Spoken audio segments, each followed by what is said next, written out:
The most important material inside every Nvidia AI chip isn't silicon. It's a thin polymer film made by a Japanese company that's better known for selling MSG, the seasoning you put on food. Ajinomoto controls more than 95% of the global supply, and they just raised prices by 30%. This is a story about what happens when AI chips get so big that the materials underneath them can't keep up. In 2016, TSMC built its first CoWoS package, about 1.5 times the size of a single chip, maybe 1,400 square millimeters, a modest rectangle of silicon on an organic substrate. At the time, that was cutting edge. 10 years later, on August 11th at the OCP Summit in Taipei, TSMC's Vice President of Advanced Packaging Jun He, a man who introduces himself as the CoWoS guy, showed the audience where things are headed. By 2028, TSMC plans to produce a CoWoS package 14 times the reticle size, 12,000 square millimeters, roughly the size of a CD, 20 HBM stacks and 10 compute dies on a single package. And by 2029, they want to go beyond that. More than 14 reticles, 24 HBM stacks, and eventually a wafer scale system that can hold 64. The 5.5 reticle version, about 4,700 square millimeters, is already in mass production. He told the audience it is hitting 98% yield. On some customer products, 99. In our last video, we covered why TSMC and Intel are converging on the same packaging problem from opposite directions, and why warpage, the physical bending of materials under heat, is the constraint that neither architecture can escape. That story ended with substrate yield and new materials as the numbers to watch. Those numbers have moved, but the bottleneck has also shifted upstream to a place most people aren't looking. Junhei flagged it himself. On that same stage in Taipei, he told the audience that the AI supply chain is heading into two material bottlenecks over the next few years. One is memory amount, HBM. That one gets plenty of coverage. The other is ABF substrates. That one doesn't. ABF, Ajinomoto buildup film, is the thin insulating layer inside the organic substrate that sits underneath every advanced AI chip. Every CoWoS package uses it. Every EMIB package uses it. Doesn't matter which architecture you pick. Doesn't matter which company builds it. The substrate underneath needs ABF. TSMC has been doubling its CoWoS capacity roughly every year for 3 years running. 10 advanced packaging facilities are now online. Monthly output is approaching 130 to 140,000 wafers, up from about 35,000 at the end of 2024. Nvidia alone holds 50 to 60% of that capacity, somewhere between 800,000 and 850,000 wafers booked for 2026. And it's still not enough. Even after a massive build-out, the CoWoS supply-demand gap sits at about 20%. TSMC just started outsourcing the CoW step, chip bonding onto the interposer, to third-party assembly houses like ASE. That used to stay in-house. When you start handing off front-end process steps you've never outsourced before, that tells you how stretched the system is. But the packaging capacity itself isn't the deepest constraint anymore. The question is what the packages are made of. There's a company in Tokyo called Ajinomoto. Most people know it for MSG, monosodium glutamate, the seasoning.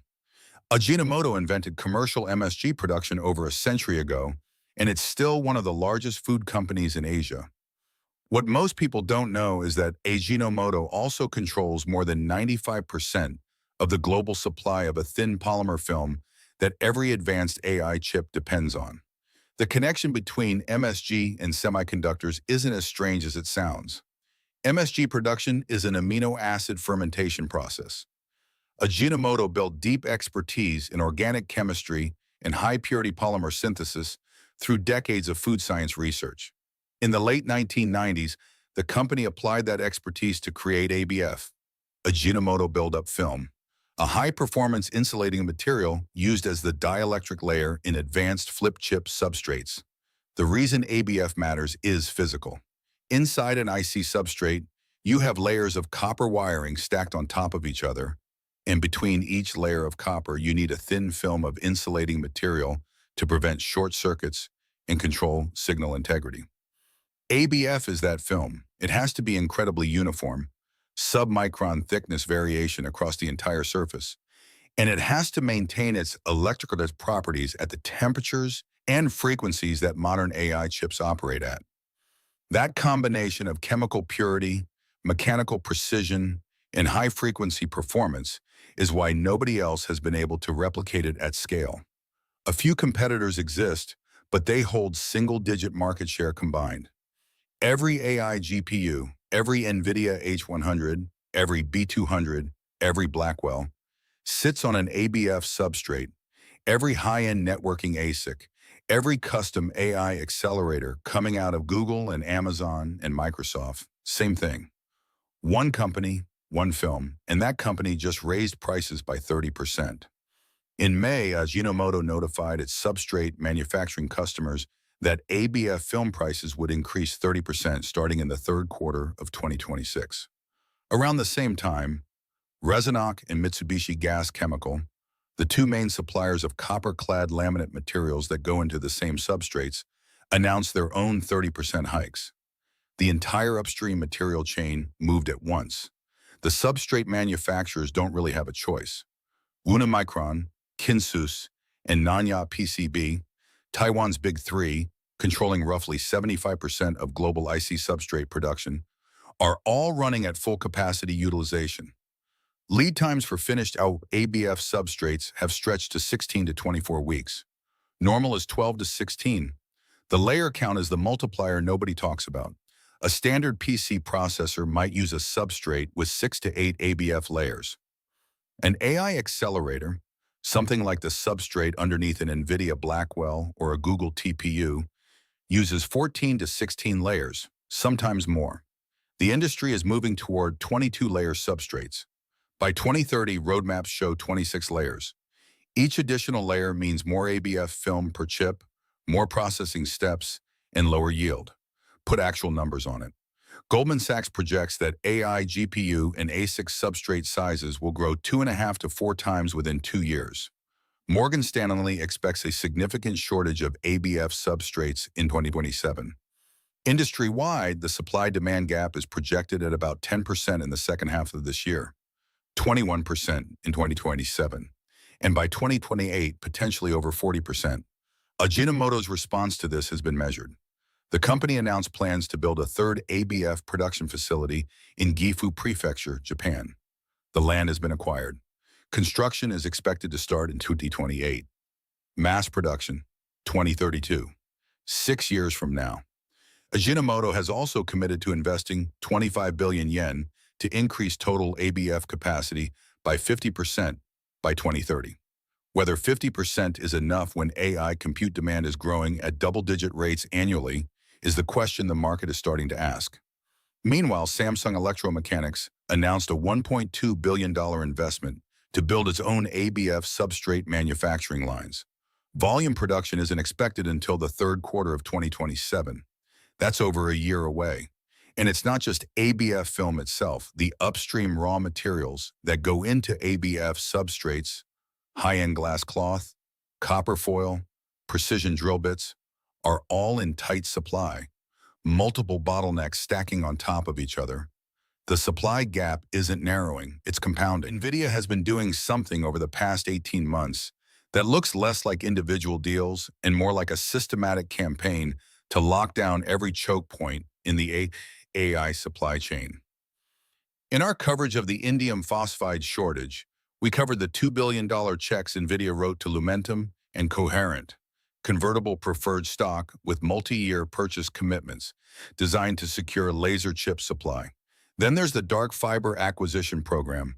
Needham estimates $5 to $10 billion over 3 years, buying up unlit long-haul fiber routes across the United States. And the $119 billion supply commitment Nvidia announced at its Investor Day, stretching across the entire hardware stack. On July 23rd, the pattern continued. Amkor Technology, the world's second-largest outsourced semiconductor assembly and test company, announced a multi-year agreement with Nvidia worth $1.5 billion. Nvidia makes a prepayment. Amkor expands its advanced packaging and testing facility in Arizona. The two companies jointly develop next-generation packaging technologies for AI platforms. Amkor's stock jumped 17% after hours. The deal makes strategic sense for Nvidia.